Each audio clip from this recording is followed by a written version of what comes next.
Chloe, I just got off work. You're off today, right? Yep. I'm off from all my part-time jobs today. I already made dinner, too. Thanks. Were you able to relax today? Yep, it's been a while since I've had a full day off. I was able to really sit back and relax. The day went by so quickly, though. I'm glad you were able to have time off.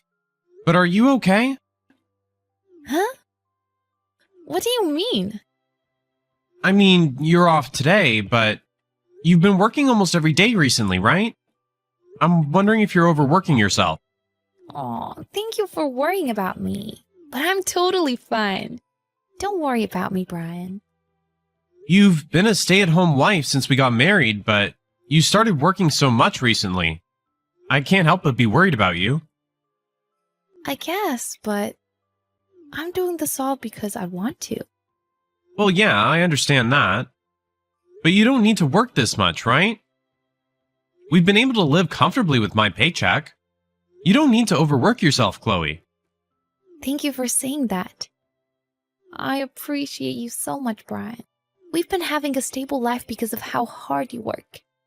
Then there's no need for you to work so hard, is there? I can't keep letting you spoil me, though. We might decide to have kids, or you might get sick and not be able to work, you know? I mean, yeah, it's possible, but... Right? It'll be easier if I'm working when that happens, won't it? Plus, I want to start a savings account, too. Things will be easier for you if I'm working, right? I mean, having more savings is definitely a good thing. I control the finances and have money saved up right now. But it'd be a lot of help if you had savings too. Of course! So honestly, don't worry about me. I just want to do what I can to support you as your wife. Okay? Yeah. I'm not gonna go against you after all that convincing. I'm glad. Thank you. But I want you to be more careful about the way you're working now. If you keep working the way you are, you're gonna get sick. I can't do anything about it right now. But once I get the hang of things, I'm planning to take on fewer shifts. So don't worry too much. Please do that. I'll feel so much better if you did. Oh, one other thing. I was going to ask you yesterday, but I forgot. Yeah? What's wrong? You know how you came home late last night? That's why I didn't get the chance to ask, but... what is that envelope addressed to you all about? There was a similar one delivered last month too, right? Oh, it's nothing. You know how I started working recently? So they've been sending me mandatory paperwork.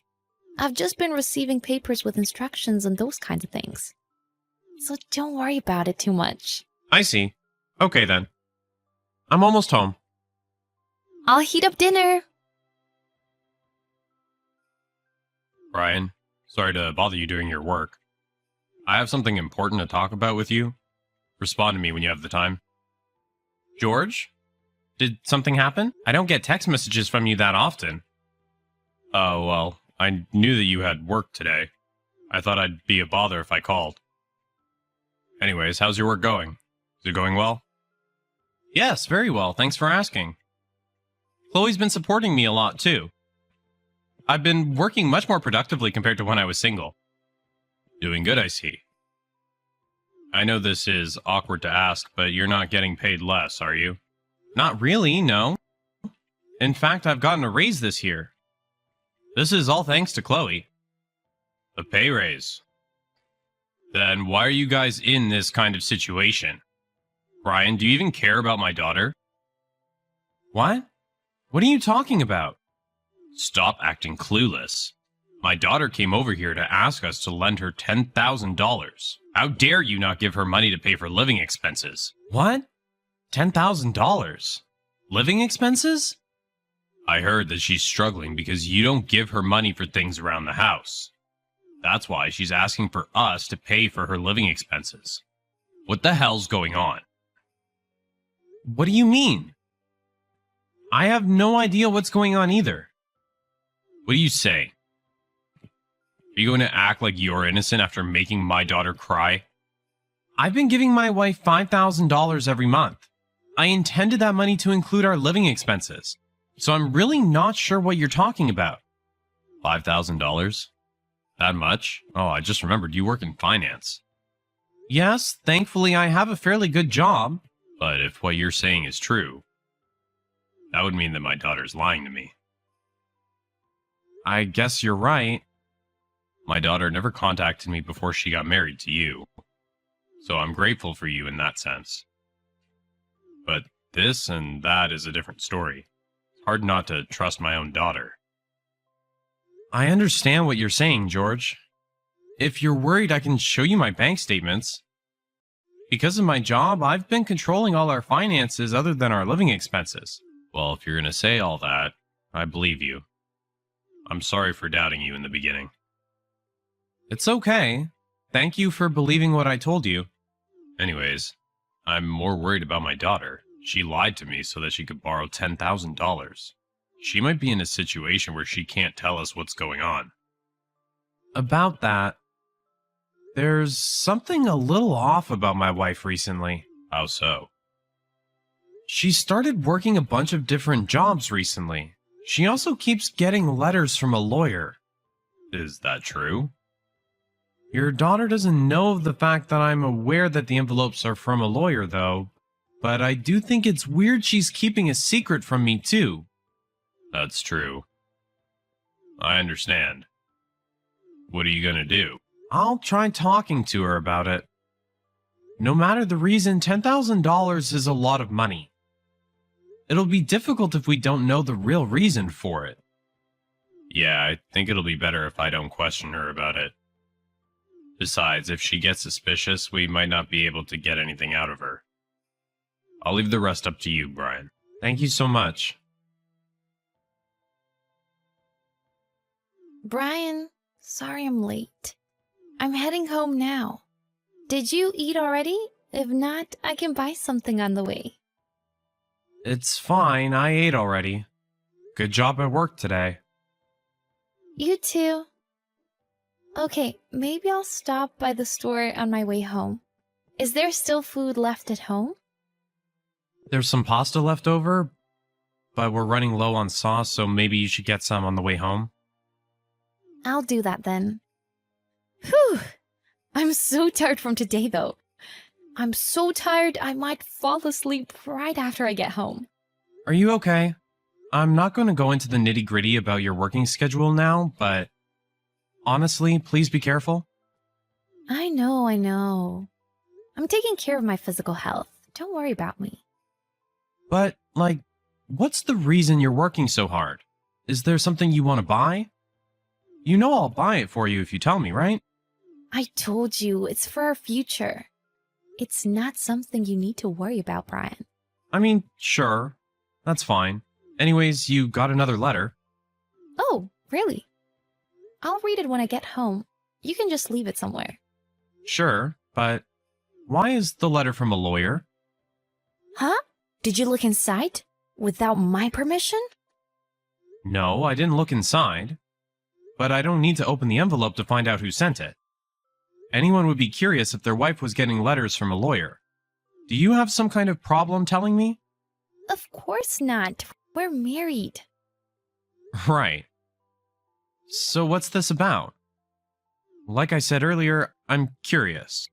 It's really nothing. You know how I hit the Johnson's ledge with my car a while ago? Yeah. But hasn't that situation been settled already, right? We settled everything, but I still get notified about the reports and things like that. That envelope is probably something related to that. So you don't really have to worry about it. You should have told me that from the beginning then. You made me overthink it. Overthink what? Like whether you're hiding something from me, Chloe. It's not a very good feeling to doubt your own wife. Make sure you tell me if something happens from now on. Yeah, you're right. I'll do that from now on. It's a promise. Okay, I'm gonna go run a bath or something. Brian, what time are you coming home today? Dinner's already ready. You're already at home? Yup. It's rare that I'm home earlier than you. I see. I'm sorry. I don't think I can come home today. Huh? What's wrong? Is it work? No, I'm away seeing someone. I'm in a different state right now, so I'll probably have to spend the night out here. Out of state? Who are you seeing? Your ex-husband. What are you saying? You're the only person I've married. I don't have an ex-husband. But he's right in front of me. Do you really think you can still lie in this situation? He's not with me right now, but I even met your son. So you're really seeing him right now? I never would have thought that you had a son. Seems like he's already in preschool. Your ex-husband's raised him well. Oh. But why? How did you find out about my ex-husband? The envelope from the lawyer. Your ex-husband's name and address were written on it. Didn't I tell you not to look at it without my permission? Just because we're married doesn't mean you can just do things like that. Doesn't mean you can just do whatever either. I know that you lied to your father and borrowed $10,000 from him. I had a complicated reason. I know that too. You never paid child support, did you? That's why your ex-husband was having trouble. Having trouble? There's no way that's true. He never said anything until now. That's because he was trying to put distance between you two since you had a new life. Then he should have kept doing that. He suddenly charged me with all the past payments and said that if I couldn't pay it, I'll be taken to court. Thanks to him, I'm in so much trouble right now. Well, of course. There's a reason for that too. Did you even read the letter properly? I did. My son's sick, so he needs money, right? Then don't you understand? Your ex-husband didn't do anything wrong. So what? I have to give him money now? I'm living a happy life married to you now. But my own son is getting in the way of that. Getting in the way? He's your son. We got a divorce right after he was born, so he's like a stranger to me. So I borrowed $10,000 from my dad and started working to pay that money back. No one has any right to say anything about me. You did that because you didn't want to get taken to court. It wasn't out of love for your son. Who cares about that? Either way, I did what I needed to do. This is an issue between my ex-husband and I. It's not something you need to meddle in. Yeah, you're right. But I can't just ignore what happened. And I don't think I can continue to be married to you either. Why are you saying that? Is it because I used to be married? Or because I never told you that I had a kid? I'll apologize for all of that. I don't care about any of that. Besides, I don't think you were the only one at fault for your divorce. And your parental rights aren't any of my business. I have nothing to say if you both agreed. Then what aren't you happy about? You said it yourself, that your son is getting in the way of your happiness. But it's the truth. You have no right to be a mother if you can say something like that so easily. Plus, you never paid child support until now. Even when you found out your son was sick, you're still acting like that. I don't think someone like that can be a good mother to a child. That's because we got divorced. You and I aren't divorced. So of course I'm going to do everything I can if we have a child together. Then you're basically saying that if we get divorced, you won't care about our child anymore either, right? That was just a way of phrasing things. Stop nitpicking the small details. No, this is the truth. If you really cared about your son, you could have told me the truth and asked me to help pay for your son's hospital bills. You didn't need to lie to your father either. If I did that, my whole life would have been messed up. You're right. That's why you didn't do it. You love yourself more than you could ever love your child. Basically, you don't care about what happens to your son, right? In the end, you showed your true colors. Why would you say it like that? You're being so awful. You're the one that's awful. This is all the consequence of all the bad actions that you've piled up. Give up and take in your new reality. Chloe and I officially got divorced. My father-in-law also found out about what Chloe had been doing and cut off his ties with her. Of course, he's making her pay back the $10,000. I'm charging her with alimony as well. As for Chloe's ex-husband, he was able to get the $10,000 in child support that Chloe never paid. With that, he was able to pay for his son's medical bills. Chloe was a terrible mother, and she only paid her ex-husband $10,000 to save herself. But thanks to that, Chloe's son was able to get the medical care he needed, so I don't think everything was bad in the end. It seems like her ex-husband is going to keep demanding child support from her, so she'll have to continue working. No matter how hard it gets, I want her to face the consequences of her actions and realize her past mistakes.